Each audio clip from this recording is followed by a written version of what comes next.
Apa yang akan kita pelajari hari ini? Yang kita pelajari adalah tentang materi peluang. Ya, kita sampai di akhir bab kelas 12.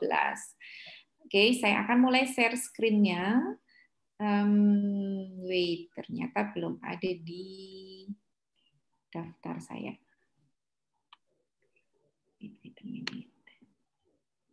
Dokumen.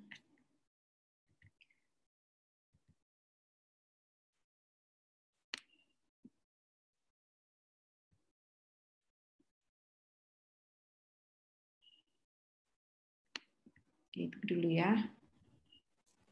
Share screen.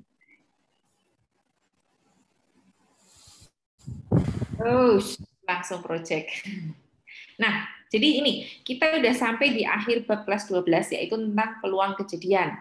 Nah, itulah gunanya kita belajar sebelumnya bab 3 kaidah pencacahan karena ini yang akan mendasari di bab 4 peluang kejadian. Kalau kemarin kalian sudah menguasai dengan baik, harapannya di bab 4 tentang peluang kejadian kalian juga akan masih bisa menguasainya dengan baik. Oke, ada berapa topik? Ada 2 topiknya, yaitu tentang peluang suatu kejadian dan yang kedua adalah peluang kejadian majemuk. Nah, kita akan mempelajari lebih lanjut yaitu perbedaannya apa sih di peluang suatu kejadian dan peluang kejadian majemuk. Perbedaannya begini. Mudahnya untuk peluang suatu kejadian ini hanya untuk yang satu kejadian saja. Tapi kalau peluang kejadian majemuk itu kejadiannya udah ada banyak, bisa 2, bisa 3, dan yang lain-lain dalam satu rangkaian. Jadi peluangnya, kejadiannya itu saling terkait, maka itu akan berpengaruh pada menghitung peluangnya. Nah, dalam keseharian hidup kita ini penuh dengan ketidakpastian, ya. Berbeda dengan topik yang kita pelajari adalah mata pelajaran matematika, biasa terkenal dengan ilmu pasti, tapi dalam kehidupan sehari-hari kita menghadapi suatu kondisi yang itu sebenarnya tidak pasti. Contohnya kondisi kesehatan. Contohnya lagi kondisi kejiwaan yang ada meninggal, ada cacat, nah kayak gitu. Nah, seperti itu memunculkanlah teori tentang peluang. Meskipun ada sejarah yang kurang mengenakan di peluang karena ada teori peluang itu berasal dari keisengan seorang penjudi yang kebetulan itu adalah ahli matematika yang sangat sangat kritis gitu. Jadi terkenal sekali tokoh matematika namanya Blaise Pascal, tapi beliaunya tidak penjudi yang pada akhirnya dia menghitungkan hobi temannya yang judi, yang ahli matematika yang tidak terceritakan sebagai tokoh itu. Jadi dia itu penasaran, kenapa sih saya nggak menang atau bagaimana sih caranya biar saya menang dalam perjudian itu. Jadi dia iseng-iseng, dia menghitung, melempar koin, melempar gadu, yang kemudian direcord sama dia dengan berapa kali percobaan bisa ribuan, 1000 begitu. Terus akhirnya empirisnya dia, pengalaman dia ditarik kesimpulan menjadi sebuah teori. Itu. Nah, nanti di akhir akan ada project yang kalian akan melakukannya, mencoba, yaitu percobaan empiris yang kita simpulkan apakah pendekatan empiris kalian mendekati dengan pendekatan teorinya. Gitu. Nah, lebih lanjut akan saya jelaskan satu persatu. Terus tadi ya kembali lagi, apa perbedaannya peluang suatu kejadian dan kejadian majemuk? Udah paham ya bahwa kalau di sini kita hanya akan membicarakan satu kejadian saja. Misal, peluang seseorang itu meninggal, peluang seseorang itu hidup. Jadi hanya kejadiannya seperti itu. Peluang melempar koin muncul angka. Peluang melempar koin muncul gambar. Peluang melempar mata dadu genap. Nah, kayak gitu. Oke. Dalam mencari peluang suatu kejadian, mempelajarinya, itu perlu ada 6 subtopik yang kita pelajari terlebih dahulu. Karena ini agak banyak, maka saya bagi menjadi 2 part. Part yang pertama, yaitu pertemuan hari ini, kita hanya akan membahas sampai angka 3. Jadi, membicarakan tentang ruang sampel, titik sampel, cara menentukannya, dan frekuensi relatif. Yang 3 yang lainnya akan kita bahas di pertemuan yang akan datang dalam part yang kedua. Nah, video pembelajarannya juga sudah saya sediakan sesuai dengan kebutuhan pembelajaran.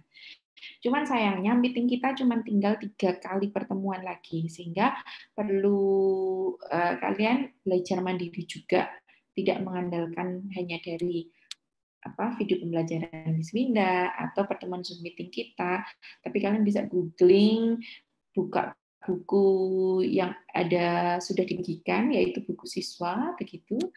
Jadi kalian punya pengetahuan lebih lagi. Nah, kembali lagi, kita hanya akan fokus di 3 subtopik ini. Seperti apa?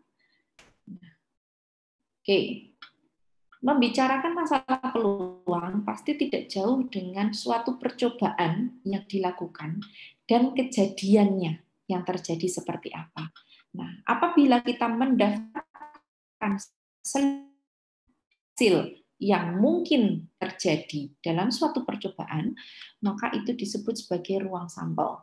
Saya contohkan. Dalam kehidupannya orang, kemungkinannya adalah hidup terus mati. Ya. Berarti ruang sampelnya cuma 2 anggotanya, yaitu hidup sama mati. Dalam kesehatan seseorang, kemungkinannya apa? Sakit, sehat. Berarti ruang sampelnya ada 2 anggotanya, sakit dan sehat. Nah, sakit dan sehat, hidup dan mati, itu disebut sebagai titik sampel. Bisa sakit, bisa sehat, bisa hidup, bisa mati. Nah, jadi titik sampel itu adalah anggota dari ruang sampel. Nah, contoh lain lagi adalah percobaan pelemparan sebuah dadu. Dadu itu kan ada 6 permukaan. Maka dalam melempar sebuah dadu yang mungkin terjadi adalah muncul mata dadu 1, 2, 3, 4, 5, dan 6. Ketika itu saya tuliskan jadi 1, saya total, ini disebut sebagai ruang sampel. Titik-titiknya apa saja? Ini. Bisa 1, bisa 2, 3, 4, 5, dan 6. Oke. Nah, biasanya titik sampel itu dinotasikan dengan NS. Ada berapa banyaknya anggota ruang sampel? Kalau pelemparan sebuah dadu itu ada 6. Nah, percobaan yang bisa dilakukan adalah melempar. Terus kejadiannya, contohnya adalah kejadian muncul mata dadu ganjil. 1, 3, 5. Gitu. Nah, terus sampai sini, apakah ada pertanyaan? Membedakan ruang sampel, titik sampel, dan banyaknya? Ada pertanyaan atau tidak? Masih mudah ya? Oke, kita lanjutkan. Nah, cara menentukan ruang sampel ini untuk kejadian-kejadian sederhana. Kejadian yang kompleks kayak apa? Kita sudah menghitungnya udah lebih kompleks lagi, tidak menggunakan cara sesederhana ini, bisa menggunakan software gitu ya. Sebenarnya ada pelajaran atau mata kuliah khusus untuk mempelajari tentang peluang, teori peluang, terus mata kuliah asuransi, finance seperti itu juga kaitannya sama ini. Oke, kalau yang sederhana, ketika kamu melempar 2 buah koin secara bersama-sama, maka apa saja yang mungkin terjadi? Kita bisa mendaftarkannya dengan 2 cara. Yang pertama adalah menggunakan tabel, yang kedua adalah menggunakan pohon faktor. Kalau tabel, maka kamu sediakan ada kolom dan ada baris. Nah, kolomnya terdiri dari permukaan koin itu, angka, gambar, barisnya angka, gambar. Terus isikan daftarnya. A ketemu A, jadi angka-angka AA.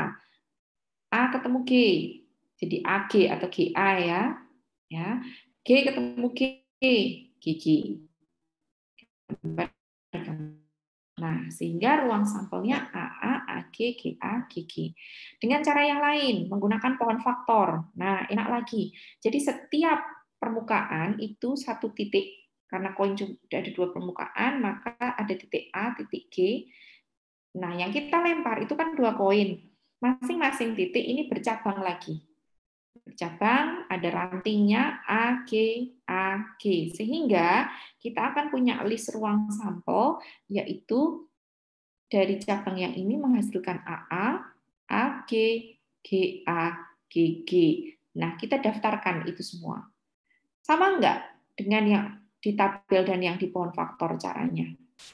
Hasilnya, kalau caranya kan berbeda ya. Hasilnya sama? Sama.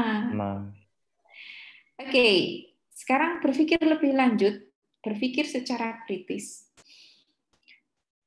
Nanti akan kalian kerjakan di meeting ini, yaitu satu, bagaimana cara menentukan ruang sampel untuk percobaan melempar 2 buah dadu bersama-sama.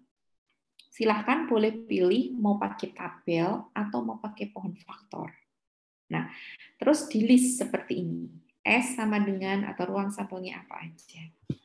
Ya. Terus yang kedua, bagaimana sih menentukan ruang sampel dari percobaan melempar 2 koin tapi untuk kondisi unfair. Jadi tidak setimbang.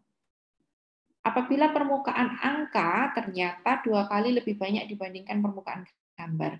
Kondisi ini sering terjadi di contoh-contoh yang kurang baik ya. Perjudian misalkan. Jadi perjudian itu sudah disetting sedemikian sehingga ketika muncul itu yang menguntungkan pihak bandarnya dibanding yang menguntungkan pihak pemainnya. Gitu. Jadi yang saya contohkan di sini adalah contoh-contoh untuk kejadian yang fair, yang setimbang, yang adil.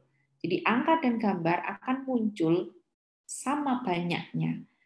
Nah, yang kasus critical thinking yang perlu kalian pikirkan adalah bagaimana cara menentukan ruang sampel jika kondisinya tidak setimbang. Tidak setimbang yang dimaksud adalah dalam kasus ini permukaan angka lebih banyak munculnya 2 kali daripada permukaan gambar. Gitu. Saya simpan terlebih dahulu, kita ke yang berikutnya. Nah, terakhir kita bicarakan tentang frekuensi relatif. Jadi, saya kasih pengantar, kembali ke sejarahnya sebelum ada teori peluang. Saya tadi di awal cerita bahwa ada salah satu tokoh yang kebetulan hobi judi, terus kemudian iseng-iseng dia menghitung. Dia melempar dadu, melempar koin, kemudian dihitung. Nah, itu disebut frekuensi relatif. Kenapa? Karena banyaknya kejadian yang dia catatkan dalam catatannya dibanding dengan banyaknya percobaan yang dilakukan.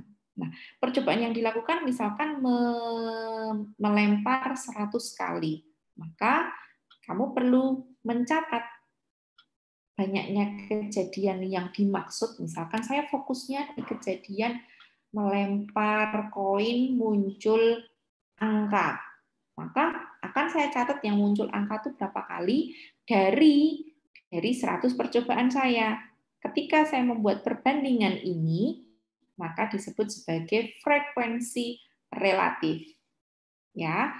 Kenapa relatif? Karena di momen yang lain, di waktu dan tempat yang lain, ketika melakukan percobaan hasilnya bisa jadi beda. Oke? Nah, saat ini ada proyek untuk kalian yang durasi pengerjaannya selama 3 minggu dengan deadline ini pada saat UAS kompetensi. Jadi proyeknya sebagai UAS kompetensi kalian. Kalau bisa mengumpulkan hari ini itu lebih baik, artinya kalian tidak menunda-nunda waktu. Tapi kalau misalkan waktunya nggak cukup, saya berikan waktu yang lebih longgar lagi selama 3 minggu untuk menyelesaikan proyeknya. Deadline-nya adalah pada saat UAS kompetensi ya. Apa sih yang perlu kalian lakukan gitu? Jadi kalian menghitung frekuensi relatif dari sebuah percobaan empiris yang kalian lakukan sendiri-sendiri. Oke, setelah berakhir KBM, berakhir Zoom meeting, kalian bisa buka dompet kalian. Ada nggak uang koin? Nggak punya, ya minta sama mama sama papa. Punya nggak uang koin? Karena mau saya lakukan sebagai proyek percobaan empiris. Nah, kamu lempar 100 kali. Setiap kali kamu melempar, kamu catat hasilnya. Bikinlah turus. Tahu nggak turus? Seperti kalau pemilu itu, nyoret-nyoret gitu ya, kayak lidi-lidi. Kalau udah ada 4 lidi, yang kelima coretnya miring, gitu, jadi diikat. Nah, pada saat kamu melempar, oh keluar angka, saya coret bagian angka 1. Lempar lagi, oh keluar gambar, saya coret yang gambar 1, gitu. Sampai 100 kali, kalian catat. Nanti kalian punya turusnya, angka berapa, gambar berapa di total, ya, hitung jumlah keseluruhannya. Terus masing-masing tentukan frekuensi relatifnya. Gimana cara mencari frekuensi relatif ini? Sudah saya jelaskan di atas. Banyaknya yang muncul dalam hitunganmu tadi dibandingkan dengan banyaknya percobaan yang kamu lakukan, yaitu 100 kali pelemparan. Maka akan didapatkan hasil yang disebut dengan frekuensi relatif. Logikanya, karena kalian melakukan sendiri-sendiri dan hasil ini tidak terpengaruh, ya, tidak terpengaruh oleh teorinya, jadi kalian bisa menghasilkan hasil yang berbeda-beda. Saya harap tidak ada yang share jawaban, karena masing-masing anak akan mendapatkan hasil yang berbeda. Kalaupun nanti sama, itu suatu kebetulan. Dan kita akan menyimpulkan apa kesimpulanmu dari percobaanmu itu. Apakah sama dengan teorinya atau tidak, ataukah mendekati teorinya, gitu. Nah, emang teorinya gimana sih? Kalau koin itu kan ada 2 permukaan ya, ada permukaan angka sama ada permukaan gambar, gitu. Karena ada 2 permukaan, munculnya angka peluangnya berapa? 1/2 atau 1/2 alias setengah. Munculnya yang gambar sama, setengah juga. Jika kondisinya apa? Setimbang catatannya. Jika tidak setimbang, kalian perlu memikirkan itu di critical thinking. Begitu? Nah, sampai sini, apakah ada pertanyaan? Tidak. Ada pertanyaan tidak? Dari AO, dari Jem, Keka, Monica. Ada? Ari Wibowo? Ya, belum ada. Oke. Saya akhiri Zoom meeting karena memang pertemuan kita hanya sampai frekuensi relatif. Silakan dikerjakan. Apa yang dikerjakan? Critical thinking. Nah, sisa waktu lakukanlah proyeknya. Ya, Miss. Tuh. Jangan menunda-nunda, saya tidak sarankan itu. Biar pada saat ujian kompetensi kalian sudah enak karena tugasnya udah kelar semua. Ya. Soal ini sudah saya posting di Google Classroom, jadi kalian bisa akses. Terus kalau ketinggalan pembahasannya di Zoom meeting, kalian bisa tonton lagi di video pembelajarannya. Saya stop share-nya ya. Terus recording-nya udah otomatis stop belum? Oh, saya stop dulu recording-nya. Selesai? Ya, jangan keluar dulu, saya akan screenshot